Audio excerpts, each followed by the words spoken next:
वाव, बघू दे. वाव, छान छान. म्हणून तू पण ये पटकन, आता भजन करायचंय ना आपल्याला. ये पटकन ये, आपण भजन करायचं. छान छान. ये तू, ये इकडे. चल ये लवकर. ते बघ, ते अंकल घालून देतात तुला. वाव, बघू द्या दोघी किती छान दिसते ग मम्मा. खूप मस्त.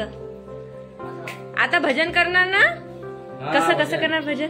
अच्छा, व्हेरी गुड, खूप छान. बस आता सगळी भजनातली मंडळी एकत्र आलेली आहेत आणि विशेष म्हणजे ही सगळी जी मंडळी आहेत ती पोलीस विभागातली आहेत आणि त्यांच्या थ्रू आज आम्हाला म्हणजे गणपती बाप्पाला संगीत सेवा मिळणार आहे.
जायजूच्या मस्तीमध्ये छानपैकी इथे भजन पार पडतं आणि आम्ही सुद्धा आता कामाला लागलेलो. संध्याकाळच्या कार्यक्रमाच्या म्हणजे जेवणाचा वगैरे कार्यक्रम ठेवलेला आहे. मिक्स व्हेजच्या भाज्या आहेत, आणखी कढी, पुलाव, सगळ्या गोष्टी आहेत. त्यामुळे ते सगळं मॅनेजमेंट आता करणं चालू आहे. इथे वांगी सुद्धा धुवून स्वच्छ ठेवलेली आहे, त्याची सुद्धा भाजी करायची आहे आणि बाकी सुद्धा व्हेजिटेबल सगळ्या धुवून ठेवल्यात, सलाडचं वगैरे सगळं.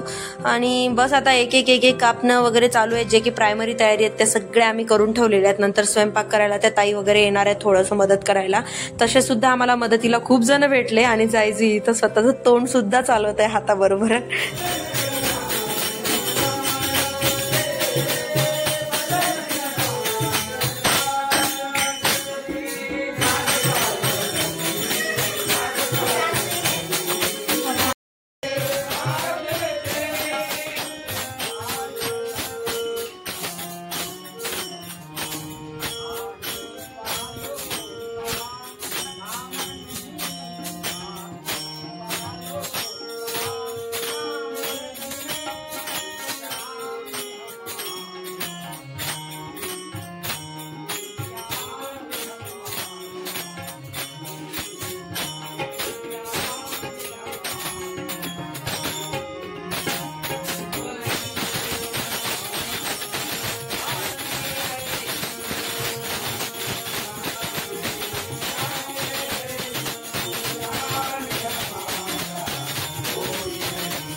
गजानन महाराज की गणपती बाप्पा